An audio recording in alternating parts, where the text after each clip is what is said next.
तो भारत के criminal laws में एक बहुत बड़ा ऐतिहासिक बदलाव आया है। सब कुछ बदल गया है।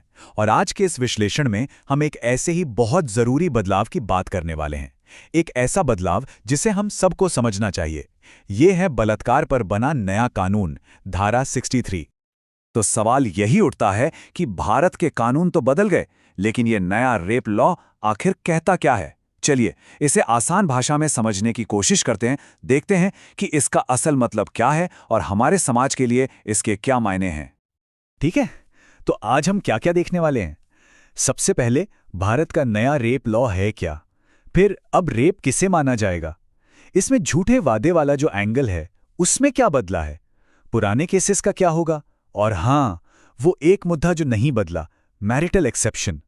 और आखिर में हम देखेंगे इसके की टेकअवेज। तो चलिए शुरू करते हैं। सबसे पहला और सबसे बड़ा बदलाव है नाम में।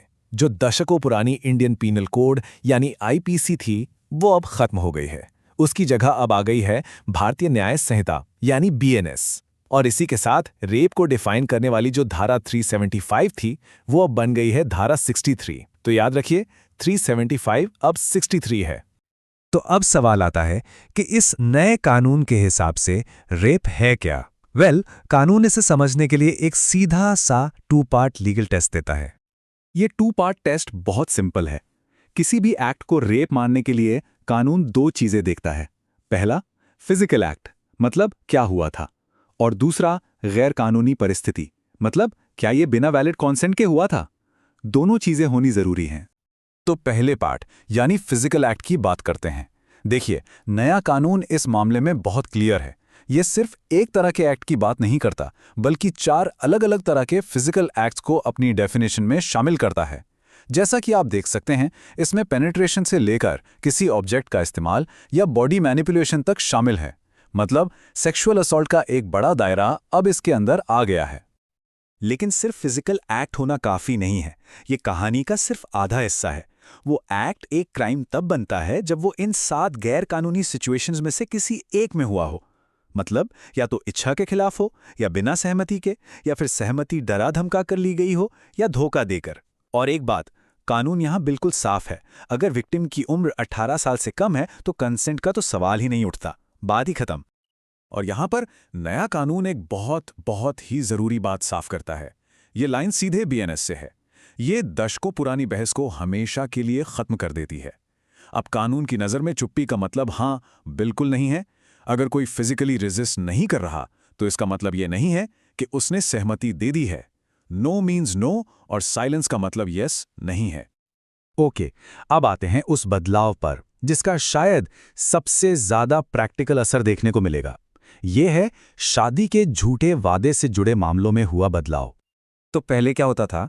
पहले शादी का झूठा वादा करके बनाए गए संबंध को अक्सर रेप यानी धारा 375 के तहत ही देखा जाता था। लेकिन अब ऐसा नहीं है।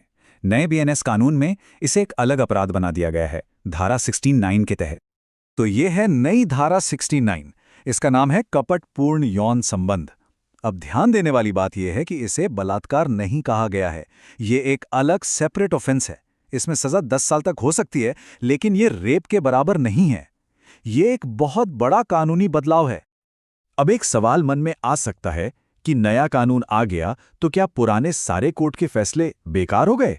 तो इसका जवाब है बिल्कुल नहीं। असल में दशकों की जो कानूनी समझ थी, उसे इस नए कानून की नींव में ही डाल दिया गया है।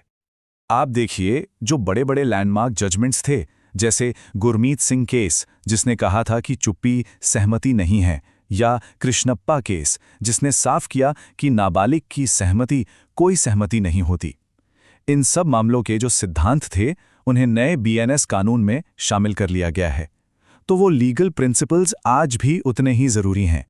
चलिए अब उस टॉपिक पर आते हैं जो नए कानून में भी नहीं बदला, और शायद आज भी ये हमारे समाज की सबसे बड़ी कानूनी बहसों में से एक है।